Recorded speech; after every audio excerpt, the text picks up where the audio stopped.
You guys send us a copy of the rules? Yes, I can see You- if I that's You are live now. All right. Good evening and welcome to tonight's Discipline Matrix Ad Hoc Committee.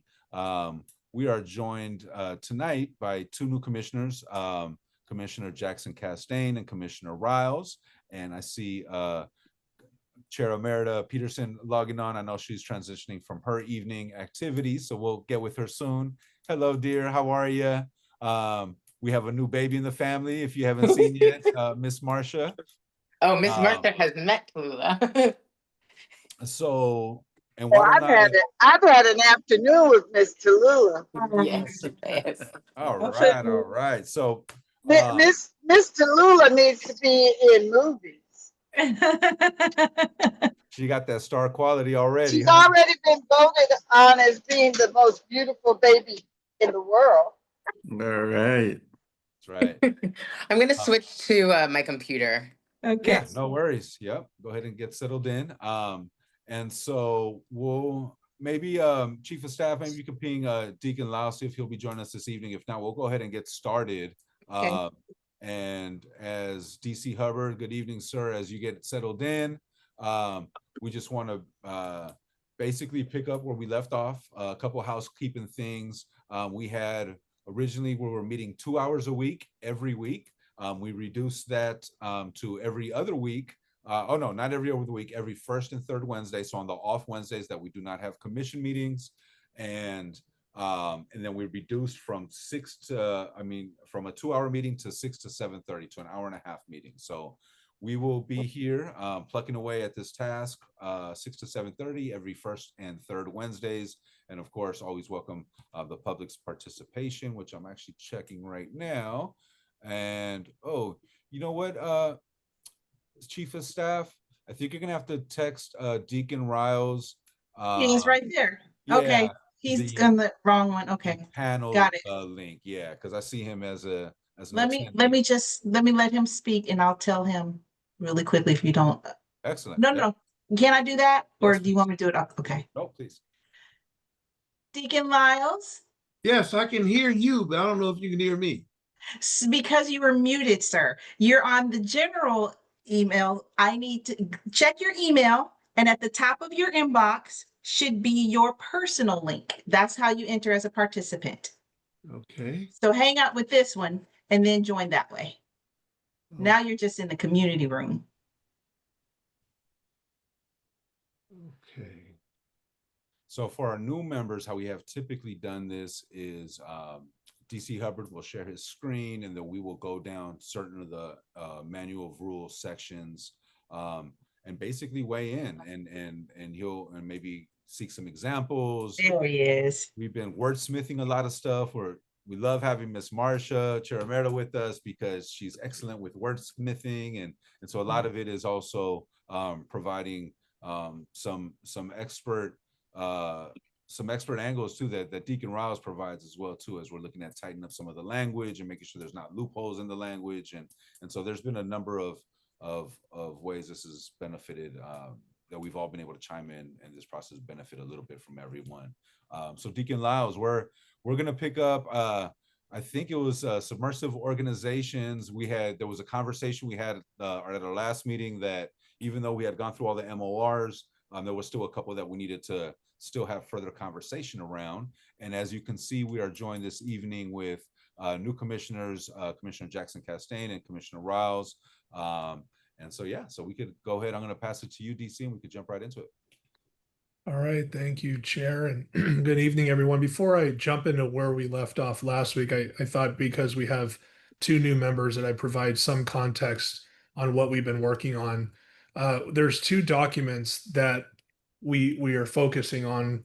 The first one is the manual of rules, and I'll give you just an example of what this process has been. We went line by line through the entire manual and talked about each one. And I didn't send you, by the way, commissioners, the track change version just for tonight because it's a little last minute, but also I think it would there's so many track changes that will just be messy. So I sent you the current version just so you can follow along. but I'll take an easy one, which is general conduct, and then we can go from there. So let's say that an officer, there's consideration of whether they should be sustained for general conduct. So the investigator, what they'll do is they'll look at the definition. It says members and employees shall conduct themselves at all times in such a manner as to reflect favorably upon themselves, the city, the department, and the police service. Whether on or off duty members and employees shall avoid any conduct that brings disrepute to the department or impairs its efficient and effective operation. Okay, so I'll give you an example. Let's say that this complaint was generated because this officer was acting foolish in another city off duty and they ended up getting arrested. And let's say, just to add on, that there's some media coverage on it. Okay, so the investigator will look at it and is like, okay, was their behavior on or off duty, as you see here, was it favorable to the city or department? And the answer would be no, they should be sustained. Okay, so then they do their investigation, and all they do is recommend a sustained finding based on the evidence to the chief of police. And they would be recommended sustained for 314.03. So the chief gets the investigation. They will then look at general conduct. They will look at the evidence, and they would say, yes or no, we agree. So let's just say that they agree. The next thing that we would do is, it says 314.03, we would go to this. It's called the discipline matrix. And just as you look at this is what it means. The MOR section, the manual of rules section, is on the left-hand side. The type is the middle section. And then this one is what we're talking about now, which are 3 levels of offenses. So let's say that this is the officer's first offense. The chief then would say, okay, this is the first offense. There's a range, lower, middle, upper. The first one is counseling and training. That's what the C means, all the way up to a 3-day suspension. That's what S3 means. So the chief then would decide, based on that range and it being the first offense, what is the most appropriate discipline that is issued. If it's the second offense from the officer, the chief would start here. Start with a written reprimand. That's what WR stands for, all the way up to a 5-day suspension. And if it's the third offense, then it would be a 5-day suspension all the way up to a 30-day suspension. Okay. So the first thing that we did as an ad hoc is we first went to make sure that the language was really, I mean, this is an older document, revised back in 2010. You see it up top there. Whether there's a better way that we can define each of these, and we did a lot of work over almost a year now, it seems, on this. So now we're moving over to this section, and as the chair explained, this is probably the biggest area of confusion. Only because when you're looking at these ranges, we're locked into those ranges, including the discipline committee. As in, it's like, no, the department is giving us this range. We have to stick to it. This one's pretty easy because it's counseling and training to S3, but look at this one, conduct towards others. It's counseling and training all the way to a 30-day suspension. So where do you begin? And did you go in the middle and work from there? It's just very, very broad. So the idea is that we come together now and look at the manual of rules section, and then we look at this to find out if we should make it better and more clear. And now that's 2025, 15 years later, since this document has been updated. Any questions before I jump back then to where we left off last week? Thank you. No. So if you're picking the lower, middle, or upper, is that at the discretion of whom? It has to go with, so there is no discretion there. So the first, Okay. second, third offense goes by one's 5-year discipline history. Oh, Let's just okay. use my name, Brian Hubbard. He brought disrepute 2 years ago in Walnut Creek while he was off duty. I got, let's say, a 1-day suspension. That's the first offense. And here I am 2 years later doing the same exact thing. Now the chief has to look at the second offense because it happened within 5 years. Yeah, but I thought it was within the second offense, you have a written reprimand up to a 5-day suspension. That's right. Is that the lower is the written and then the upper would be the 5 day? So then who decides which of those and the middle point there? That Yeah. Well, that's the challenge. So here's what we do. okay. We take the middle of this and we mitigate and aggravate from there. Okay. So let's take the middle of this. Let's put it as a 2-day suspension. That's the dead middle of written reprimand to suspension 5. Okay. The person presenting the discipline to the chief would then say, okay, well, here's the aggravating. Let's say that I was really intoxicated and I chose to get into an altercation with someone. So that's an aggravating. But the mitigating may be I was completely forthright. I came forward and admitted that I was wrong and I sought help. So that might be a mitigating that brings it down. So then each of those are laid out, and then the chief then taking that middle point kind of goes up or down based on that. Okay. Yeah. Not too bad using this example, but again, and the chair and those who sat on the discipline committee know this. When you get to this very wide range of counseling and training, all the way to a 30-day suspension, it becomes very difficult.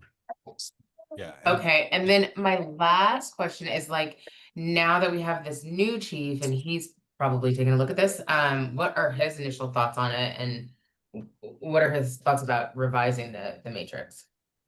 He agrees with it because Okay.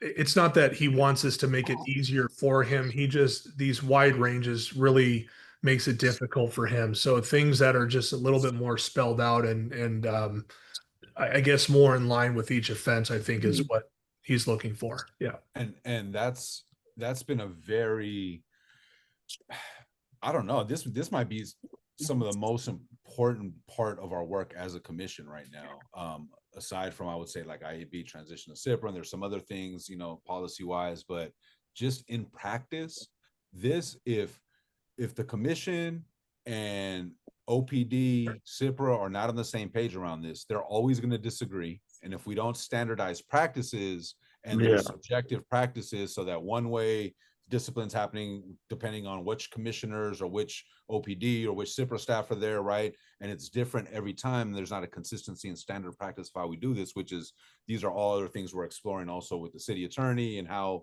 we follow like certain practices, whether, you know, for instance, you know, ever since I've been on board, there's been this explained practice of you start in the middle, then you aggravate up, or you mitigate down, but then there's always this gray area, or it's kind of done differently in certain places. And the more loose that is, then on the back end, if I'm an officer, I'm appealing that. I'm saying like, hold on, there's all these people that didn't agree on this.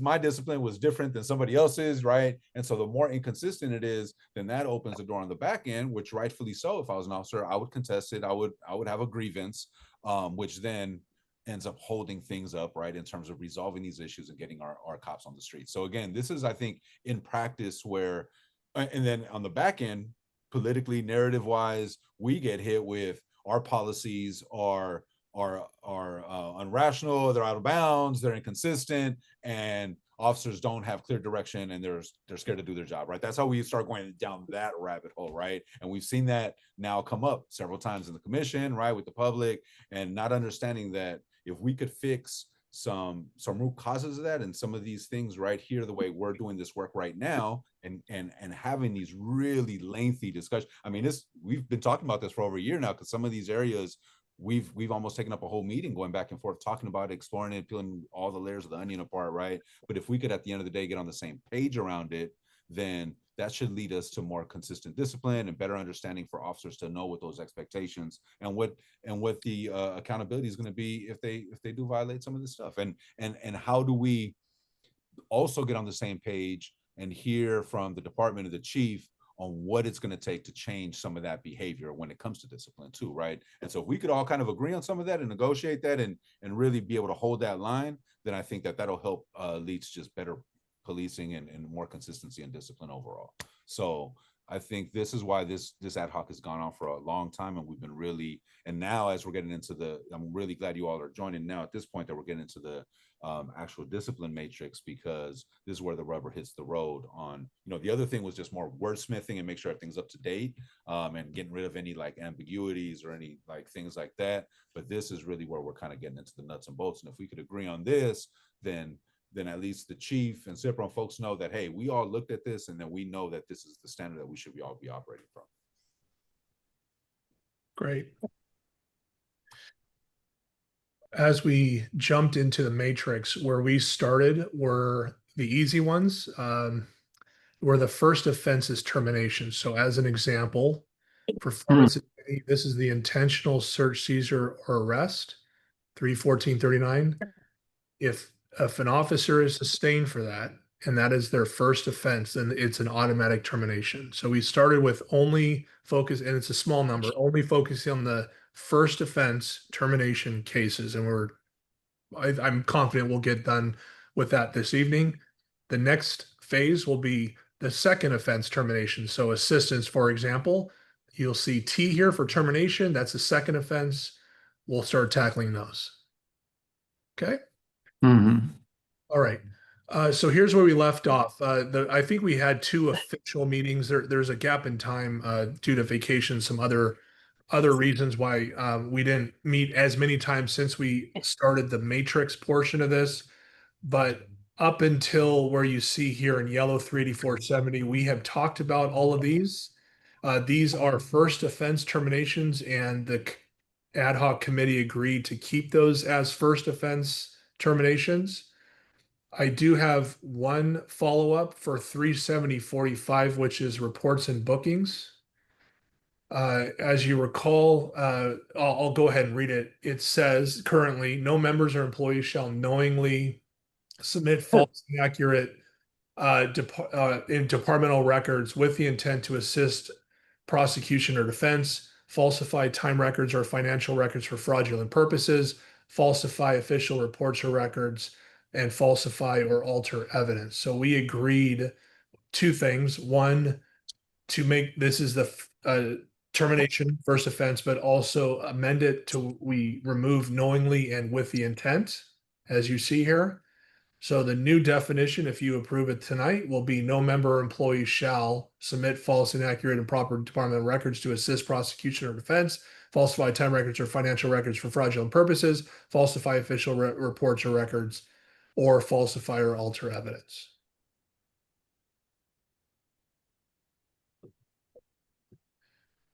Yeah, Angela, go ahead. Is there a situation where this might happen to an or with an officer unknowingly? Yeah, and we had a lengthy discussion about that last week, and Okay, sorry. yeah, no. I mean, here's what I mean by that, and not to dismiss what you said, is like we went back and forth for a long time on this because I gave the example of an officer's taking a statement from someone, and a person says, "This person robbed me of $20," and the officer in the report says $15. Okay. The argument's going to be whether they intentionally, knowingly did it, but it's like we have to also allow for mistakes. Like, is there any reason why an officer would lie about that? No, sometimes they just mishear people, but it can be perceived as, oh, you're lying in your report. See?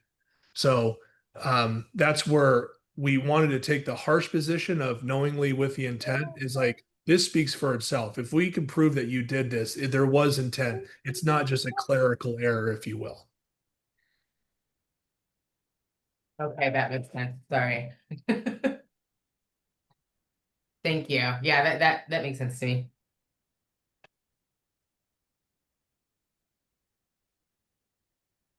All right, that looks good to me.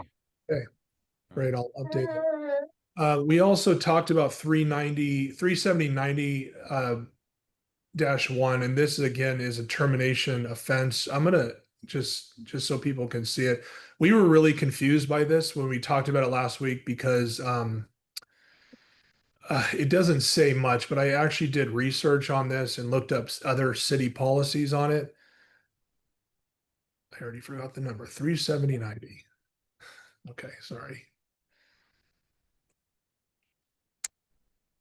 Basically, it says members and employees shall not suggest, recommend, advise, or otherwise offer counsel concerning the procurement of a particular product or professional service, whether or not a fee is exchanged. Now, this on its face appears harsh because, like, wait a minute, I go to training somewhere and I say, hey, that was the best training I ever received. what if I go back and recommend that training to my peers? And that's not what this is talking about. I actually did some research. I mean, there's City of Oakland has the Government Ethics Act, and this is really for you're abusing your position. I mean, really, I think that's a euphemism for corruption, for personal gain, or even for the gain of others. But it's you know it when you see it. You're using your position to gain something personally or for someone else professionally in a corrupt manner. So I have a lot of notes on this. I can update this to reflect that, but I understand it now of why it says what it says, why it says what it says. So it says whether or not a fee is exchanged. So the benefit to you just could be developing a relationship with a particular supplier, a personal relationship with a particular supplier as to why you would be recommending that. You're saying that would not be acceptable. It would not. It depends on what you mean by personal relationship. But another example is, let's say no fee is exchanged, but I'm doing it to get promoted.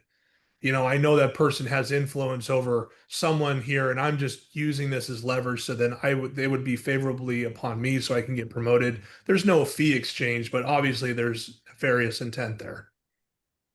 I see. That's. I mean, sometimes, I mean, you continue to work with a supplier, you have a particular relationship that is an advantage for the city because Sure. you get notified when new products become available Yeah. ahead of some other city or something of that kind.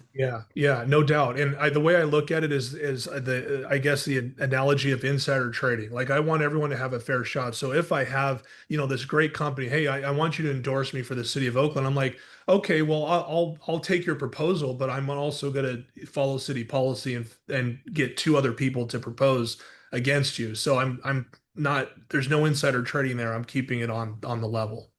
Hmm. Yeah.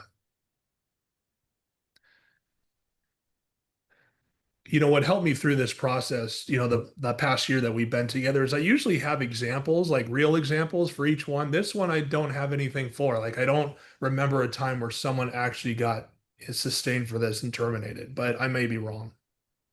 Hmm. I think you were giving an example, if this is the one, you were talking about if someone goes into, a cop goes into a restaurant, right? And they go in there regularly, and that cop gets favorable attention, excuse me, that restaurant gets favorable attention from that police officer because, is this the one you were talking about? So Or is that's that different? gratuitous. Yeah, we have a different section for that. You don't have to go, you don't have to go to it. I just wasn't sure whether this would be helpful or not. If not, then that's okay. Yeah, a little bit different. So that's for gratuities. Yeah. And we did have a lengthy discussion about that. And this is actually not Right, we did. amended. There's one that we amended that's, I think, much more modern to community policing and what we expect of our officers. So Okay, come no back to worries. No worries. Hmm. anyway. So I guess what's on the table now is whether we accept this as is, which I'm more leaning towards just because it makes sense to me, and we haven't had an issue with this in the past. But I think more importantly, if true that that a member did do this, are we satisfied with it being a first offense termination? Well, given the context you provided, definitely I'm okay with that being a first offense termination. I think on this one, we were just concerned that if we were sharing best practices, referrals, or things like that. But I mean, the thing is, if it was a big contract, you would still have to go follow the rules of the city's bidding process and things like that. So then the assumption would be like, oh, you're hiring a vendor or a contractor, but you're not following those rules, but you're just making these referrals. I'm using my position to go ahead and secure these contracts, which would then, yeah, I mean, yeah, it reads pretty straightforward. We just didn't want to make sure that like somebody that was referring like a best practice or something like that, where it was furthering the work of either the city or the commission or the police department, right? And then now they're looking at a termination. So Right. But I Right. think our issue here was with or without.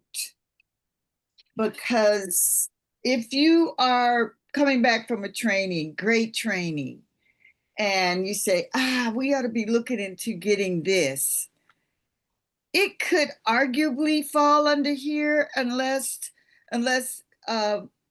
Captain Hubbard, in your research, you found some additional wording that could make it clear it is just a benign referral as opposed to a referral where there are strings attached, be it a gratuity or a favorable relationship in some way. That's what we were hung up on. I hear that. Hmm. Yeah, no, thank you for that. So the phrase that keeps jumping off the page as I read through city policy is, quote, misuse of position / resources. Okay, so I can rephrase this to be members and employees shall not misuse their position or city resources to suggest, recommend, advise, etc. That might be still a little bit too vague, but I guess the key is like you're misusing it. You're not following city policy. You're not playing on a level playing field. So I can add that in there. I think I that's like that better. I think Yeah. so too. the Miss Wordsmith. Got it. I will update that. I have on my separate screen my notes here, so please give me one moment.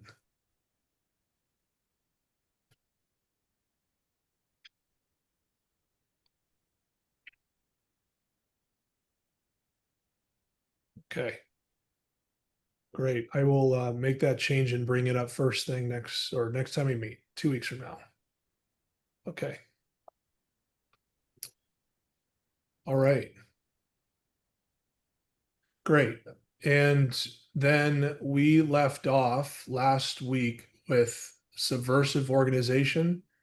I'm going to provide you the definition that we as an ad hoc came up with a few months ago when we met. This was a big topic of discussion.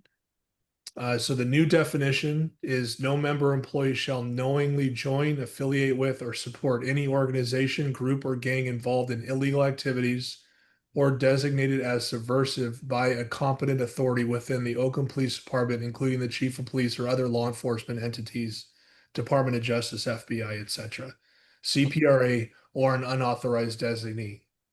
Such groups include, but are not limited to, organizations that seek to undermine, disrupt, or overthrow established government institutions. This includes authority vested in federal, state, or municipal governments, city councils, or other recognized local governing bodies, or laws and regulations legitimately established under the jurisdictions of California, the United States, or other lawfully constituted entities. Additionally, any organization engaging in illegal acts against public order or safety may be deemed subversive. The designation of subversive organization will be based on the preponderance of evidence demonstrating that the organization actively participates in activities intended to undermine, disrupt, or overthrow such lawful authority or commit illegal acts against the public welfare. Membership or affiliation with such organizations for any purpose related to advancing unlawful objectives is strictly prohibited, except when such involvement is essential for official duties, supported by a lawful investigative purpose, and authorized in writing by the chief of police or a designated official. Hmm. Could you go back to the top, please? Sure. Thank you.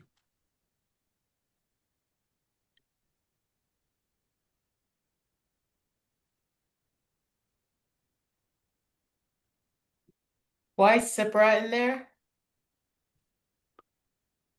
We recognize them as a competent authority since they do investigations. Their determination of what is a subversive organization, I think, is relevant to. Okay. Makes sense. I think it's really comprehensive. I mean, it's a lot more thorough than the original version I'm seeing here, so. Yeah, and help me with recall just our discussion. I think it's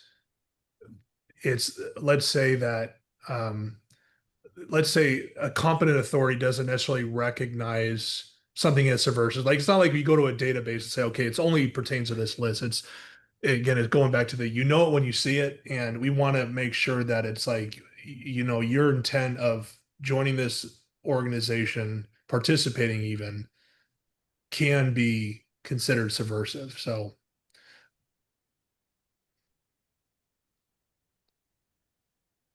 subversive, I think, is a very subjective term that can change at any moment. How can you unknowingly join an organization? How can I unknowingly? Well, So I think that that's just confusing to me. I just think it should say no member or employee shall join. I don't think you can unknowingly join. I didn't join the organization. I just went to dinner with the guy. Well, I think that's where the affiliate comes into play. Like, I don't know, it makes me think of sort of, I hate to bring this up, but like, affiliating with someone that you know is a subversive organization. I get that part. But you ought to be allowed to affiliate with someone. You're not a member of their group, but we had dinner together. I mean,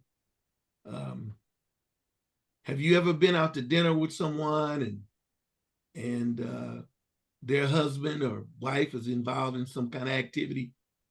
You know, no. you don't know anything about it, but just having a dinner. But I think, like, to me, Yeah. it makes me think of like, kind of like the Ryder's case. Like, I'm sure there was a lot of officers that hung out with some of the officers that committed a lot of those horrible crimes. And so, like, if those groups of officers were considered an organization or a group that obviously was doing some subversive activities, but there's other officers that weren't involved, but were still kind of affiliates of those because they worked together. Like, how would that work? I That's don't why I know think how the it would work. knowingly is kind of important in that scenario. I don't know. Does that make sense? Am I making sense? No, I don't. Well, I'm not getting it. I think if there's a subgroup within the department that is, and they've had these subgroups in all departments. Right. If there's a subgroup in this department, they're doing some subversive stuff.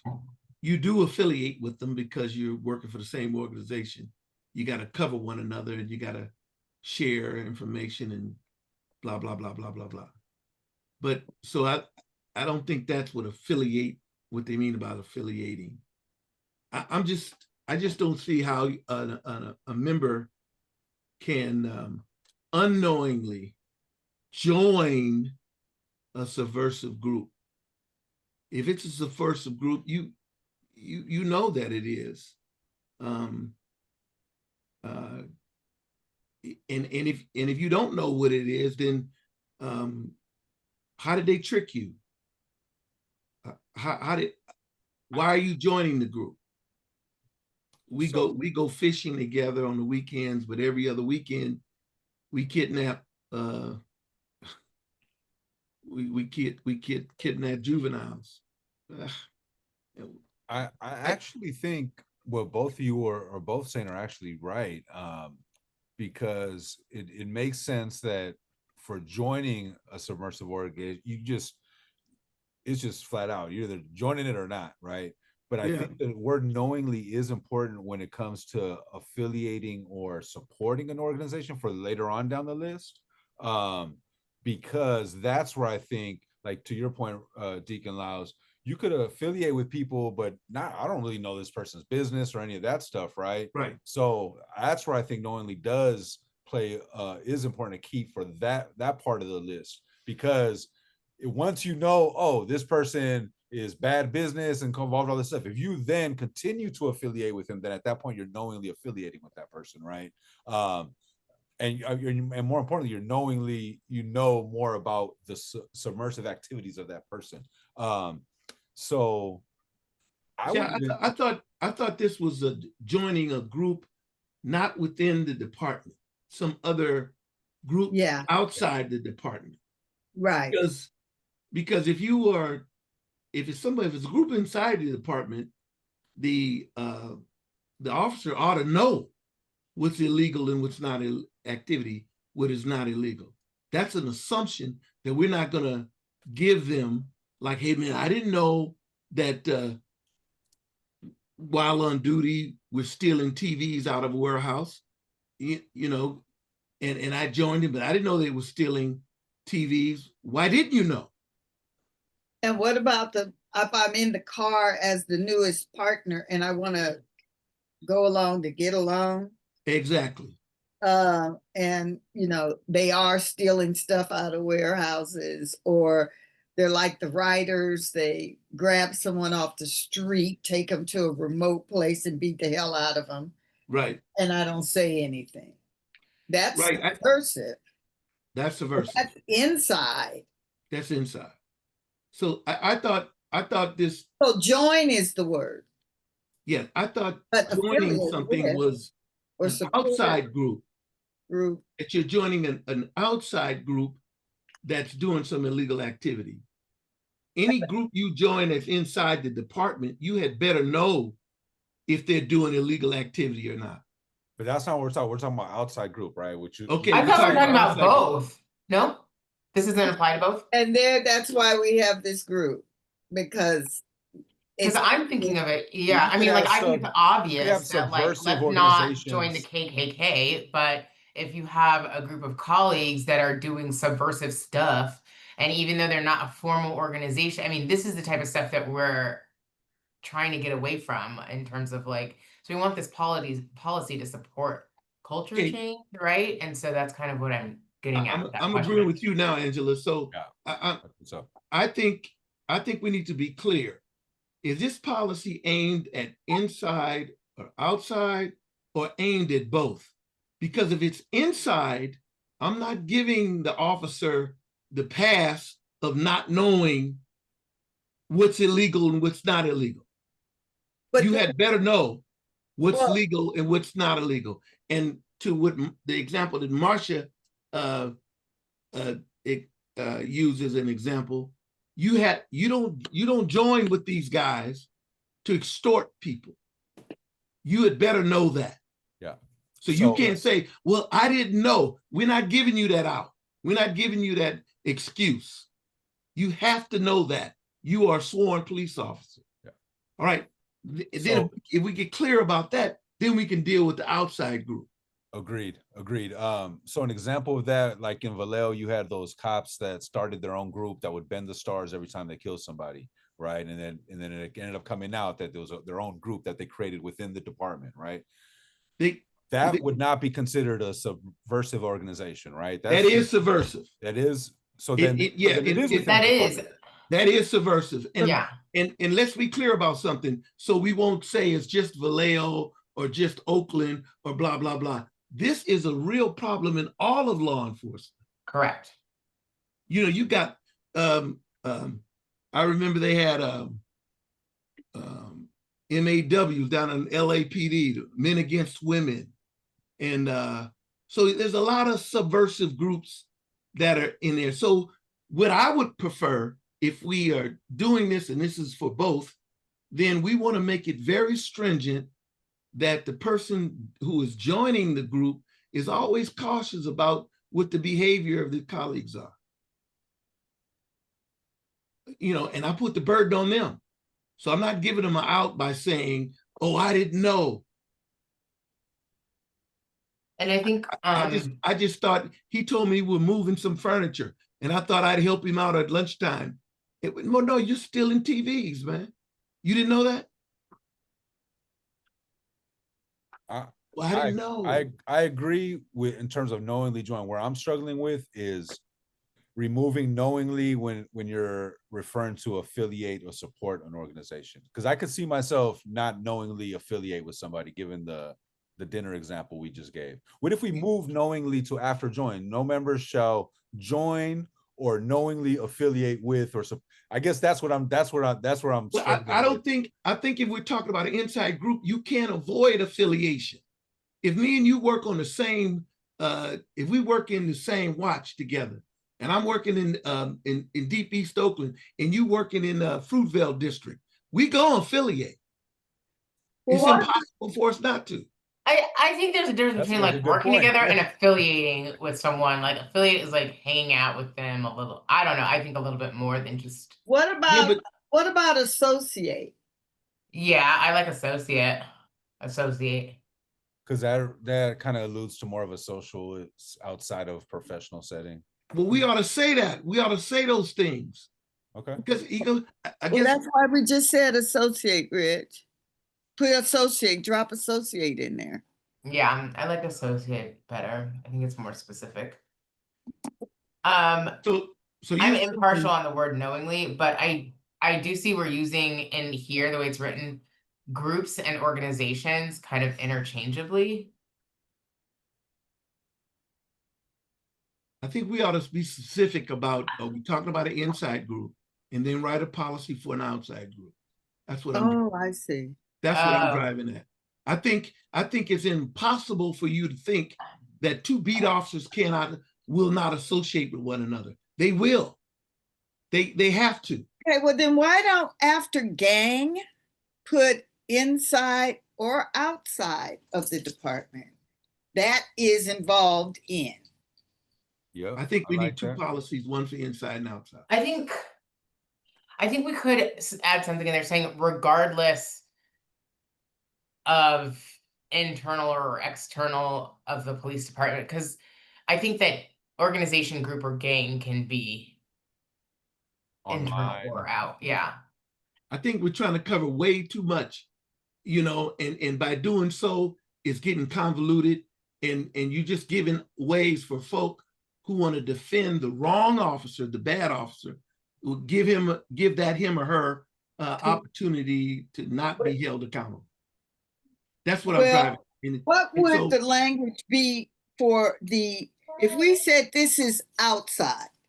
Okay. How is the language changed for inside? It's the same substantive definition. That's why I said no member or employee shall knowingly join, associate with, or support any organization, group, or gang inside or outside the department, or internally or external to the department. I don't care which one you use, that's involved in illegal activities. How about that? I like that. I would prefer that we talk about no officer should participate and assist any subgroup within the department engaged in illegal activity. Well, why don't we put that in here? That's what I'm saying. Well, then we don't need a separate definition. We just need to add stronger or definitive language. See, I think this is how we get officers confused. There ought to be distinction between, look, you can't be participating in a subversive group that's within this department. And every officer ought to know what subversive means. It means illegal activity where you're trying to oppress people or stifle folks based on gender, race, or color, or whatever. You can't join any group that's saying, we are Latino officers against Black officers, for an example. And then the second thing we'll talk about joining organizations or groups that's outside the department, that's engaged in illegal terroristic activity, blah, blah, blah, blah, blah, blah, blah, blah. Okay, Captain Hubbard. Yeah. Is there a way that you can draft an internal policy? It says, an internal policy that covers this kind of heinous behavior? I can. Certainly. This is titled Subversive Organization. So do we have a fancy title to separate the two? Yeah. Or if you kept subversive organizations and then sub internal and external, and then start off defining what an internal subversive organization was in that no officer should therefore join this group, this nefarious group within the department. And then the next paragraph down would be external. And then we define what an external subversive organization is. And it's incumbent upon every officer who joins any social group to understand that they are not involved in illegal or oppressive Subversive. activity.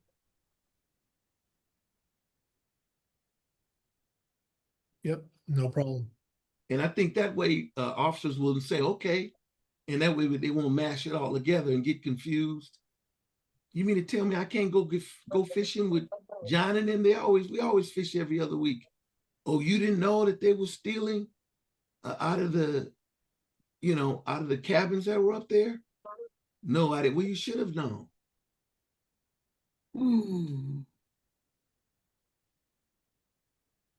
I don't even know if they use this phrase. Did you know or should you have known? When I was in law enforcement, they used to ask us that. And they would say, Yeah, we put in reasonably should have known. Yeah.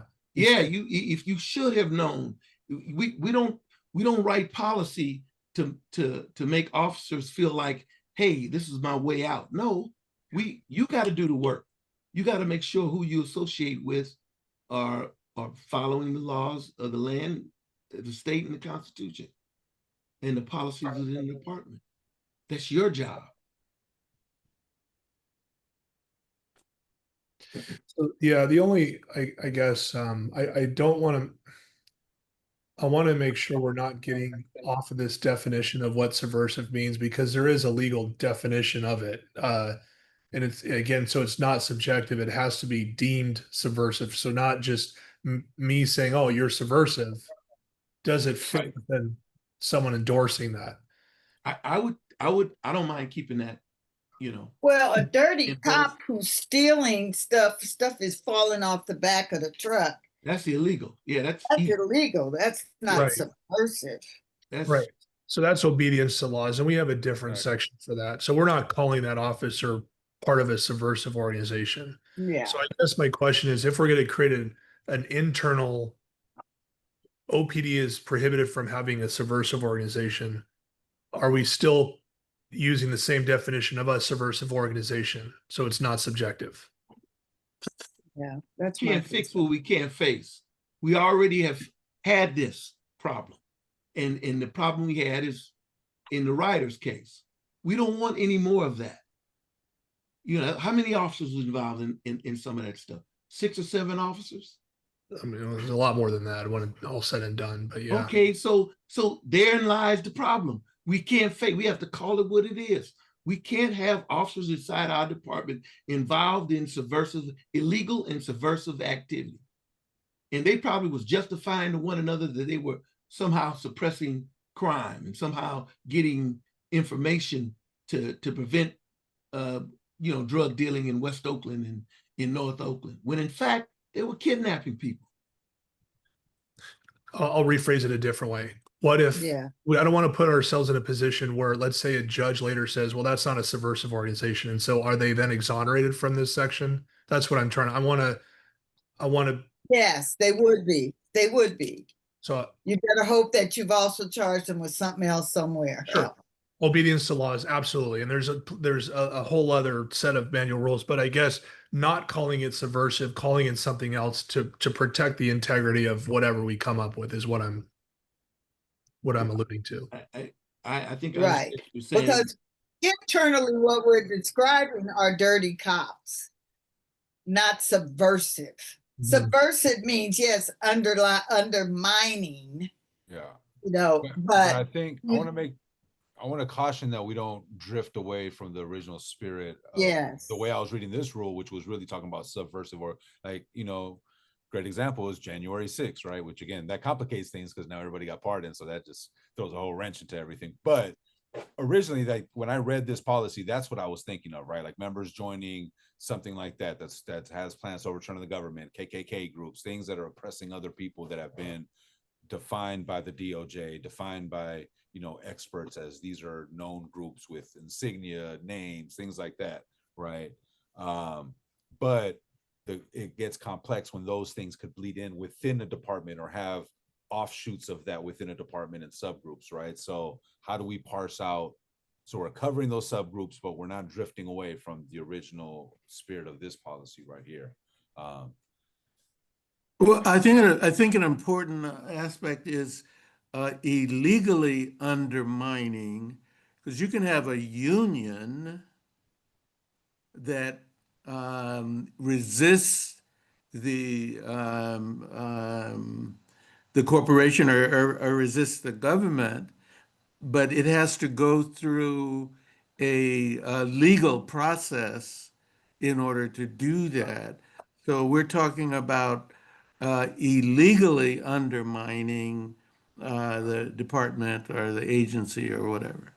Well, the police officers are not supposed to do that, regardless of the union's position on salary, compensation, or whatever. You know, you can't strike. You can't do the blue flu. You can't slow down in your response to calls for services. And so again, we can't fix what we won't face. Has any of this ever occurred in our understanding with this department? I would submit to you quietly, yes.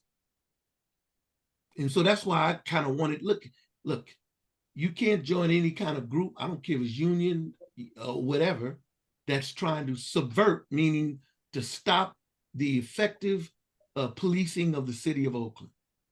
You can't be a part of that group. Well, I'm in the union. No, you can't even have a union in law enforcement. So let's be clear about that. And so if you're inside the group, if you're inside the department, you had better know what they're doing in terms of their activity that may be subversive. The individual and getting away from the legal definition of subversive that the captain read to us at the top of the hour. Mhm. I don't think I am, but if you say I am, I don't think I am. I really don't. I really don't think I'm getting away from it. And so it doesn't intimidate me that, oh, the judge may say that's not subversive.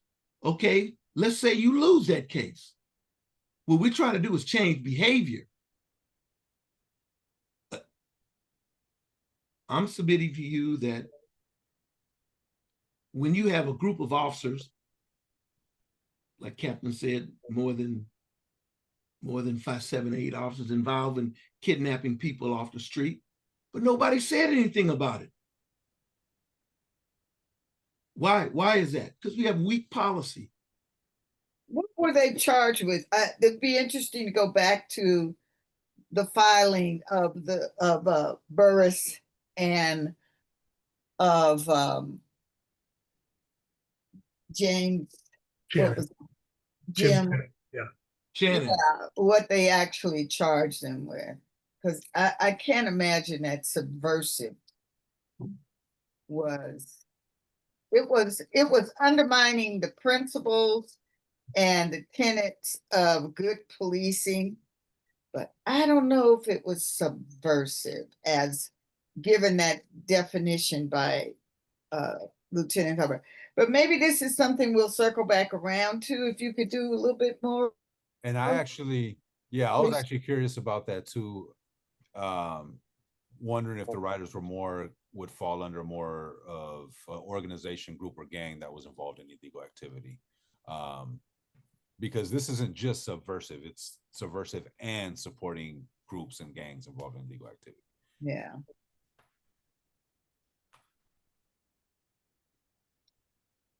Well, Yeah. commissioners, welcome to this ad hoc. Yeah. I actually really like how it reads right now. The members employee shall join, associate. I like those little tweaks we made so far. We put a lot of time wordsmithing that whole longer part of the policy.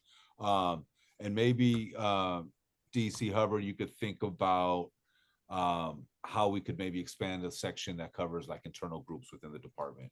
And then we Sure. can make that again next week or something. Yeah, certainly.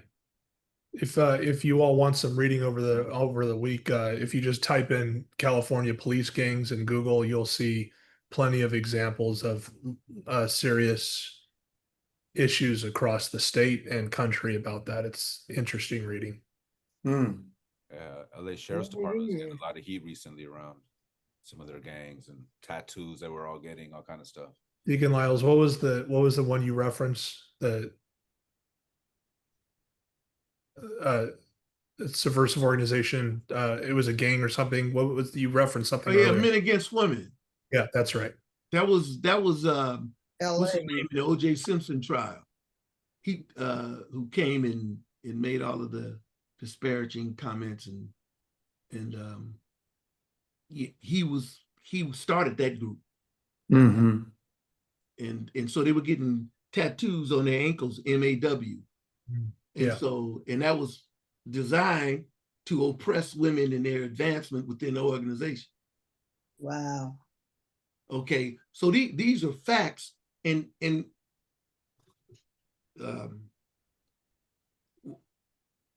you know, they always acting so shocked. Oh, and they act like, and then they act like it's a one-time event. So we have to write policy to say, look, this is what we will not tolerate. And it's incumbent upon the officer. If you feel uncomfortable about this because of the policy, then don't join that group. Because it's termination. Well, yeah. Right, right, Wilson. Yeah. Right, Wilson. Yeah. Correctly. Because it's termination. And so, and that's how you stop that kind of corruption from oozing into your department. Okay. Yeah. Okay, great. I will work on that between now and our next meeting. And I'm going to go ahead and assume that we're okay with it being termination for the first offense, regardless if it's Right. internal or external. That has my vote. I concur. Okay, Ditto. great. All right. The next one on the list is refusal to testify 39848. Mm. And this says any member or employee who appears as a witness before any competent investigative body, judicial tribunal, hearing board, or person authorized to compel testimony and who refuses to testify shall be subject to disciplinary action. So the first offense on this is termination. Let me just make sure that's accurate.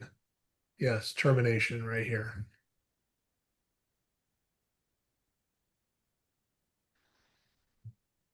Any questions on that one?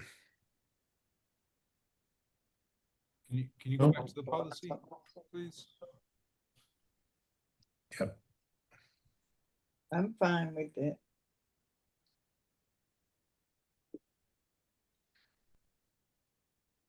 Mind you,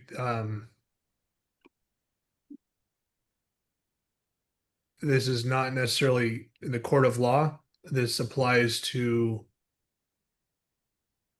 I mean, internal affairs, certainly there's other sections that we use there, but CPRA, I mean, they can compel testimony Mm-hmm.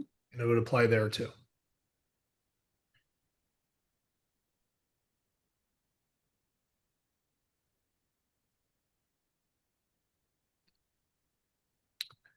I don't have a real time example of this. I mean, I can make one up, but I just can't think of a time that we actually sustained and terminated someone for this offense. But I'm sure if I go back further, I can find something.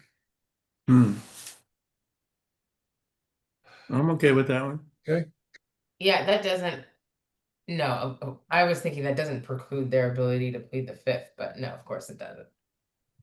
So I think it's okay.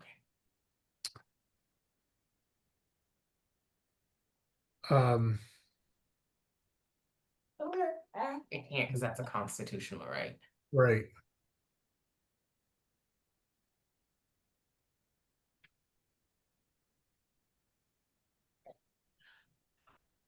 Let me think through that. I mean, just want to make sure like I'm getting the facts right here because like that, yes, it would not, one cannot be compelled but that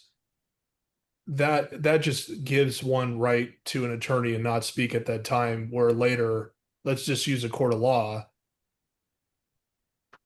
I mean, a magistrate can order that, so it's more in that family. Yeah. Okay. Okay, any questions on this one? No, but I'm sorry, I had to I had to look it up right quick.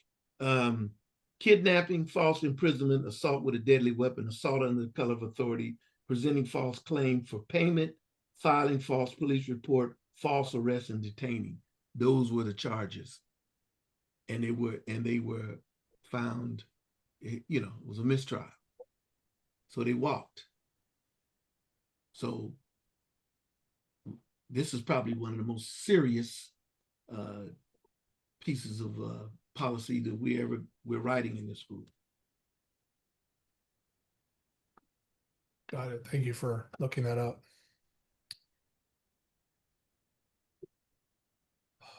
Okay, interfering with investigations 39870. Members and employees are prohibited from contacting any witnesses, complaints, or subjects involved in internal or citizens police review board. I updated that in the new one of CPRA now.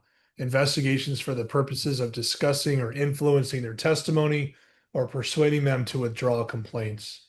When routine contact with such persons is unavoidable, members and employees shall refrain from any discussion of complaints against department personnel or testimony relating to those complaints. This is specific to internal affairs investigations, and again, this does not come up often, but an example would be, hey, I'm facing some serious allegations here. If you can just say this in your testimony, I'd appreciate it, or whatever it may be. That would be considered interfering. Mm-hmm.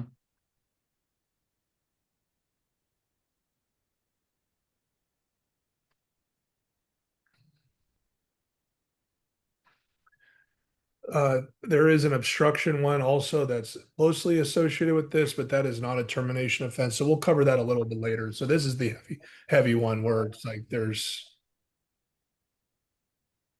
clear conversation to influence.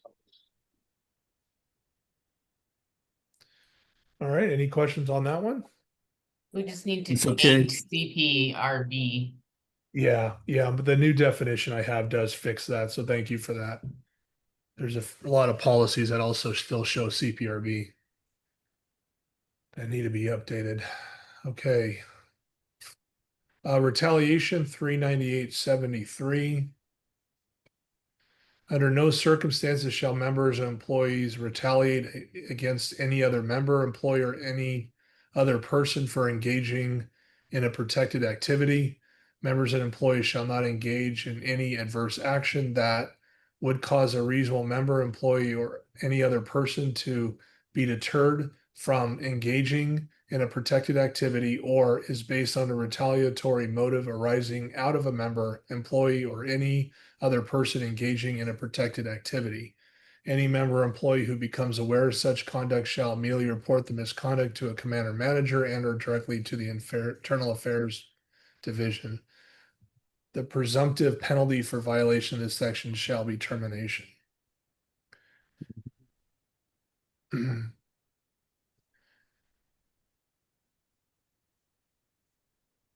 Yeah, pretty straightforward on that. I'm pretty sure this is the same definition that we had before. We actually do get a lot of these complaints, and it's internal. So what typically happens is someone will get an internal affairs complaint, and then that person will then say, well, you did that against me out of retaliation, so I'm going to file one against you. So we do get them.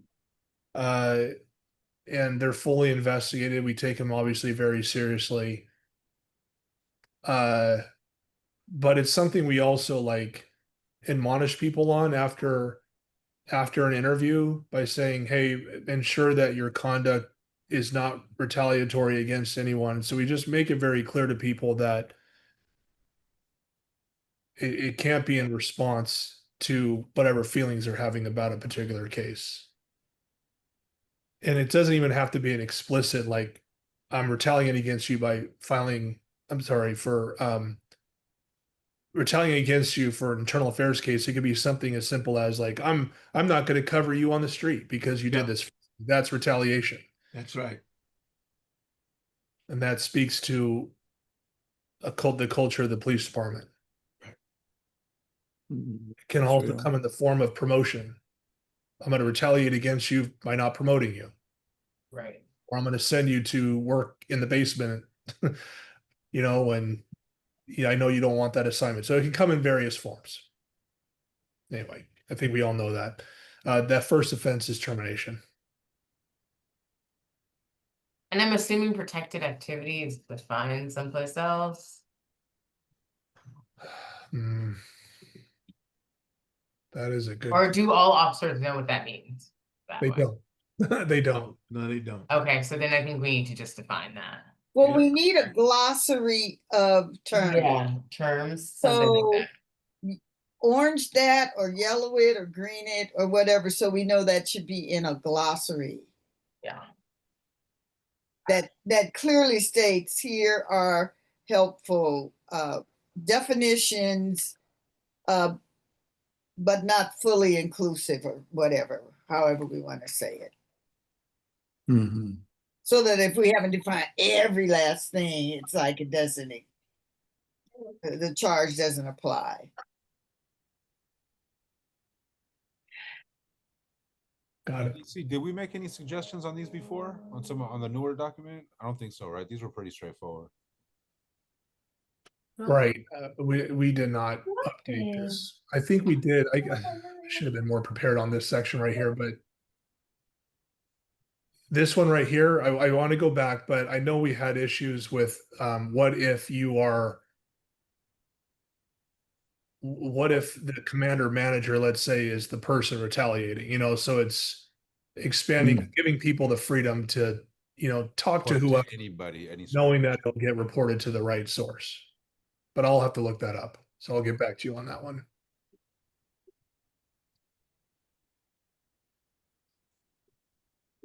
Yeah, I really messed this up. Give me 1 second.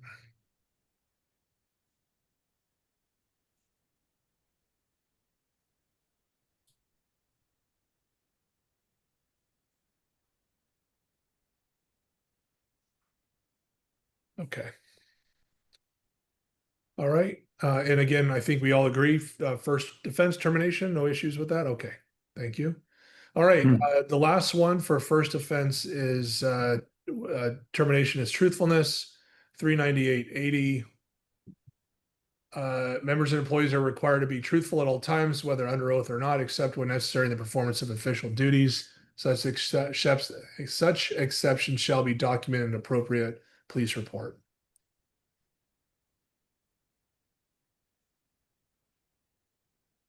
I don't. We didn't have any issues with this before this definition.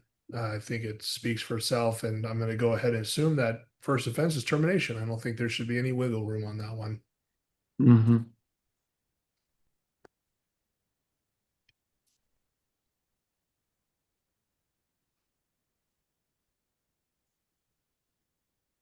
Okay.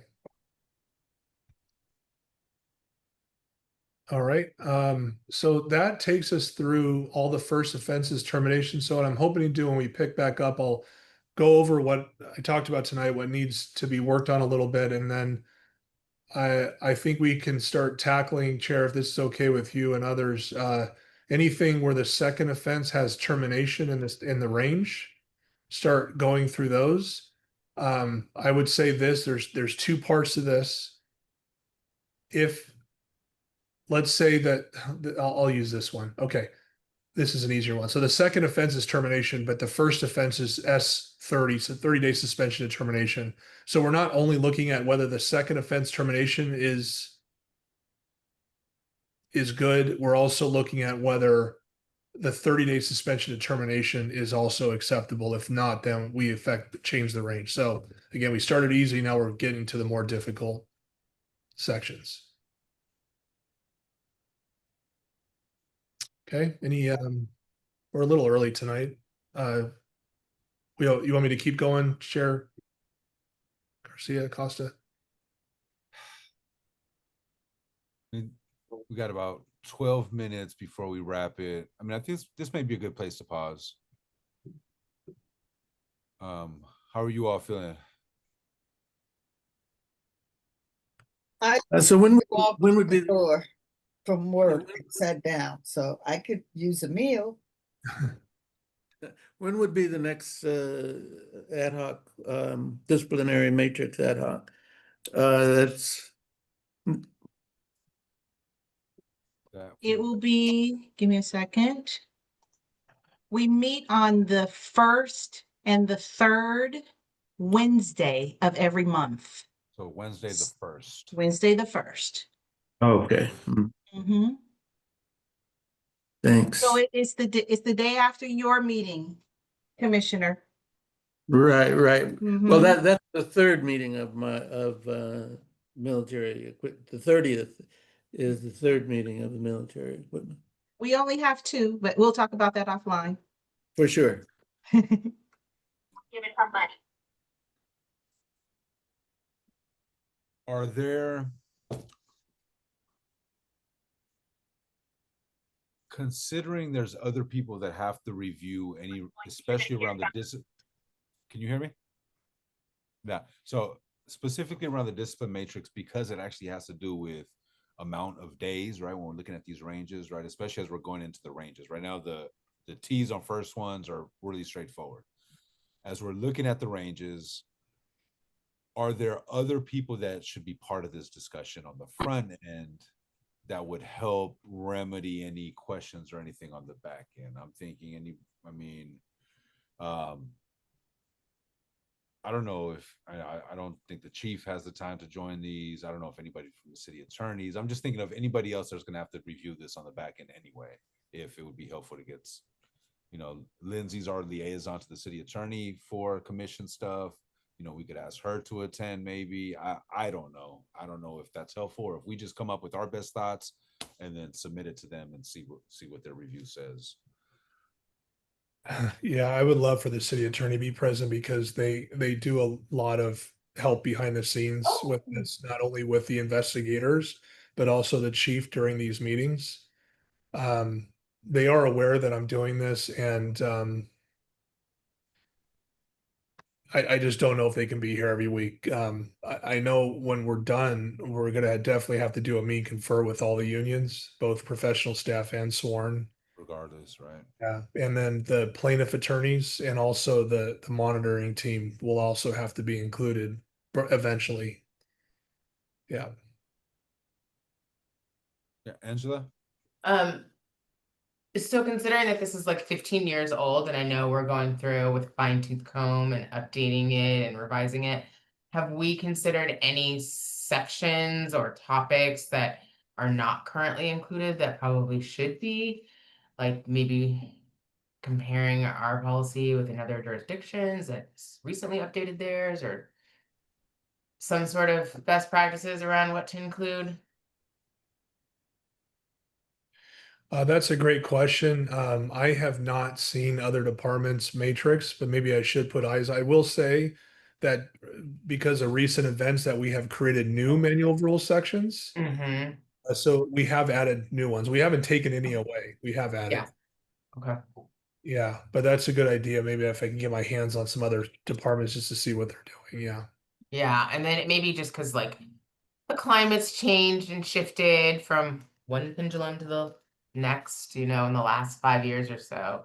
So I'm just wanting to make sure we're capturing plausible scenarios that could be addressed in this new revision. Sure. Yeah, thank you for that. Yeah, no doubt. Absolutely. Well, I can certainly reach out to the city attorney's office to see if they could join us. I mean, it would be great to have them here. Again, this kind of goes back to my. They're still going over the CIPRA SOPs. Yeah. But again, that's what would be the point of inviting them on the front end, so that there wouldn't be so much tearing apart on the back end because they were part of the Okay. process and helped advise a little bit so that it's kind of smooths and be something that's more acceptable or digestible. Okay. Let me explore that. I'll get back to you, DC, on that. I think that might be a good opportunity. All right. Any other questions, thoughts, y'all, before we call it a night? One last resource I do have. A former colleague of mine does discipline matrices has done that for a living as a consultant. He's a former lieutenant colonel of State Police Pennsylvania. And we used him as a SME when I was contracted with DOJ. And he also used to be one of the federal monitors for Oakland ages ago. So if we need some sort of expertise in that area, if there's another set of eyes that's like outside of Oakland, he will be available. If we want to do like a presentation to give you like an overview or background of what discipline matrices are and why those policies are important for like the general public, obviously, I think you guys know, he could be available as well. Great. Yeah. Just to keep in the back of your mind. Very helpful. Thank you. Certainly. All righty. Well, it's been great. Oh, I did not check. Do we have any other? Okay, we didn't have any other attendees. Sometimes we have 2 or 3 participants that join us. No, it's been great having some new eyes, some fresh eyes on this. We've been looking at this thing for a long time. And as always, when you look at things again, you find new stuff always, right? So it's a exhaustive but very comprehensive and an important process. And thank you guys all for your time and DC Hubbard definitely for your leadership around this. Appreciate you. Thank you. Yeah. All right, everyone, have a good night. This concludes our meeting. We're gonna give you guys back 5 minutes, and we will be here 6 o'clock Wednesday, October 1st is our next meeting. Just remember, I can't join until about 6:15. So just know that. Chair Mara, that's why I'm always late, to try to buy you some time. You know, that's my excuse for being late all the time. We don't have a calendar invite for the 1st, FYI. Okay, we'll update those. Okay. Excellent. Good night, everyone. All right. Good night. Thanks. Bye. Bye. Good night. All right.